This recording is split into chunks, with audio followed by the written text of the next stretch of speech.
Hey, it's Deborah, and I'm back. Tip 2. In this short little series, I'm really targeting some exercises that I see all too much led by fitness instructors and trainers even who are not aware that they're doing the exercises incorrectly or not aware that you as the viewer don't know that they're not doing it correctly and how to correct and or modify. So why would we want to correct? Number one, I'm giving you these tips because I don't want to see you injured. Number two, I don't want to see you wasting your time and not getting results. So if we are in the wrong position, doing it incorrectly, there's a big risk that if we're focused on major muscle groups in an exercise, or supposed to be, and we're in a wrong position, we're not targeting those major muscle groups in a way that will be effective. That means big loss. And at the end of the day or the week or the month, you may say, this doesn't work. I'm putting out all this time and energy, but it's still not getting me results, or maybe getting you injured. So let's prevent both of those scenarios and get you the results you need.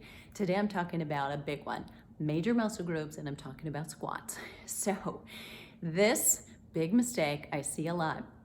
This is why in the Flipping 50 members area, I've got a whole series of how to squat correctly, how to lunge correctly, how to side lunge correctly, how to do a bridge with a ball with hamstring curls correctly, how to do simply a bridge correctly, how to do a chest press or a bent over row, bent arm pullover, all the things. Basic exercises, not fancy smancy for variety's sake that will get you hurt because you're moving too quickly, but literally the basics that get you a better metabolism, a better body to do all the rest of the things you love. Here's how to do squats and how not to. All right, I'm gonna back way up. My producer over here, Truman, is a part of the game because I can't get him out of the way. Here we go. All right, so I'm gonna back up far enough here so that you can see my feet and my full body. But then I'm gonna come a little bit closer because when I'm in a squat, I wanna really pick apart what it is you're seeing. So from the side, you see far more than you will if I show you something from the front. So here's where I'm at. So I've got my feet about parallel, a little wider apart, and what I'm gonna do is come down.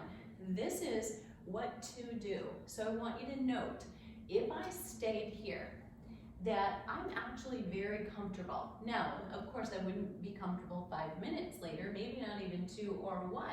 I'd feel it, but my knees are very comfortable, my weight is on my heels, my bum is working, it's the biggest muscle in our body, and although very lazy and likes it that way, calling it to attention actually feels pretty good.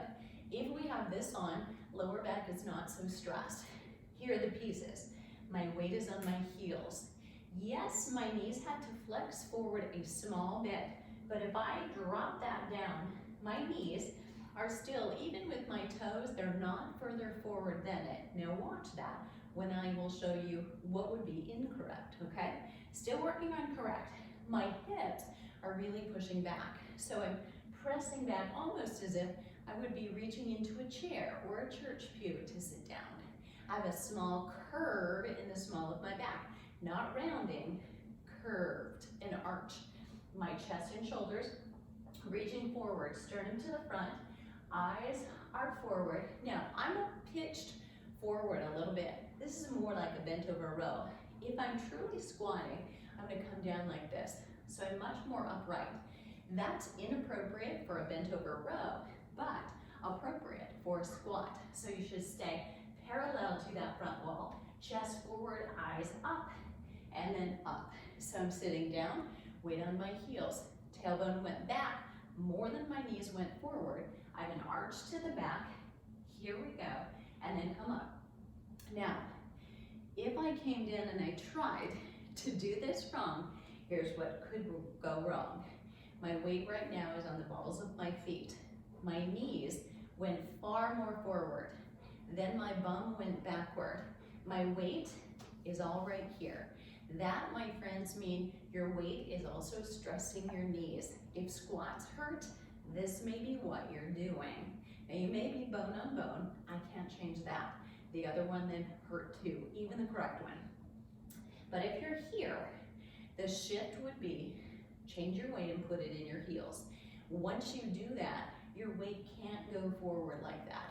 Now it comes back into your bum. Some of you are going to say, when I do that, I feel out of balance. It's because it's foreign. It's just new. Even though it's right, your brain doesn't have that pattern, doesn't feel quite normal. But how do you make it feel normal? How did you tie your shoes and have that became normal? You did it over and over again. That's all. So practice. So sitting back, weight on your heels, chin and chest are up, not bending over. Here would be incorrect again. Balls of my feet, my knees jut forward. When I do that, do you notice my back is now more flat? It's almost hard to arch in that position. So with a flat back, my back is going to fatigue much more, but it's probably not gonna beat the pain in my knees and my quadriceps and the discomfort that I've got down there. I'm just gonna wanna stop because it doesn't feel good. So whenever you're doing any kind of a squat down, bend back, push the weight to your heels, use your glutes. That's how we come down. Okay, so let's see it from the front. What does that look like? So what I just did, hip width apart, here's my hip bones, that would be straight here. So narrow, there's nothing wrong with that. But for more of us, that won't feel quite as comfortable. But variety is good. You can do a squat with your feet close together. We call this narrow. We can do it out wide, hip width apart, slightly wider, or we can do it really out wide. And this is what I call plie squat. But watch what happens. Those of you that are young ballerina wannabes, you were there once, your tendency will be flatten that back out, right? Because that's what they told you and probably slapped your hand and said, you need to be straight and you need to be pressing out with your knees. Not so much when you're in a squat in your 50s, 60s, or 70s. You need to sit back. Your weight should be here, your chest hinging forward slightly, and you do have that arch in your back. So think about your old training, because it's probably ingrained, and think about what do you need now. And here's the other thing I want you to do.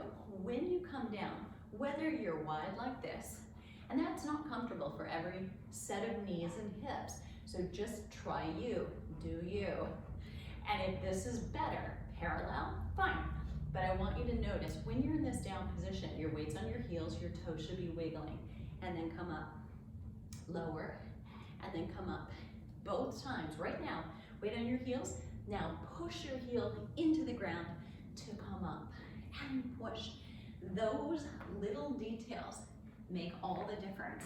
I'm gonna come a little bit closer to the camera. Want you to see my feet. So I'm gonna get as close as I can and have you look at those pieces again. Correct, weight on the heels. Knees, yep, had to go forward a little bit, right? You saw that, but mostly my bum went backward. I have a curve in the small of my back, and yet I'm still upright. So it's a lift up, chest looking forward, my eyes stay on the wall over there, and working it this way. Incorrect, see the difference, okay? So I want you to see that this would be wrong. Weight going forward, making sure that my weight's here and on my knees, not comfortable. My back flattens out and super uncomfortable. Check it again. Incorrect. My knees jut forward and flatten through the back. Good, you got the idea? Okay, now that you've got it, I want you to practice. So again, if you've been doing it wrong your whole life, no one ever looked at you and said, I can understand why that doesn't feel good. Here's what I want you to try. Work on that.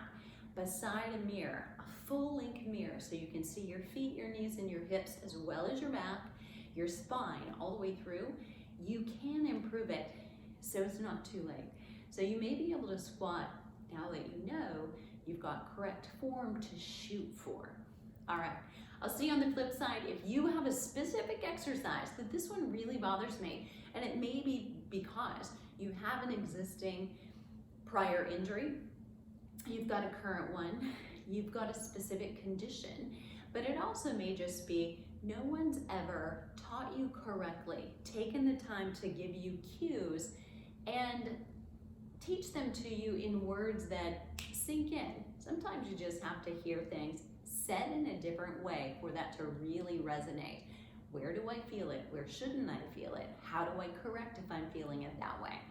That's what I want to give you so you can do the exercise that's best for you and change that entire second 50. So you've got the energy and the vitality that you want, need, and deserve. If that was helpful, make sure you subscribe if you're on the YouTube channel at Flipping 50. And if you haven't tried yet, the 5-day flip, I'll put the link to that below too. See you on the flip side.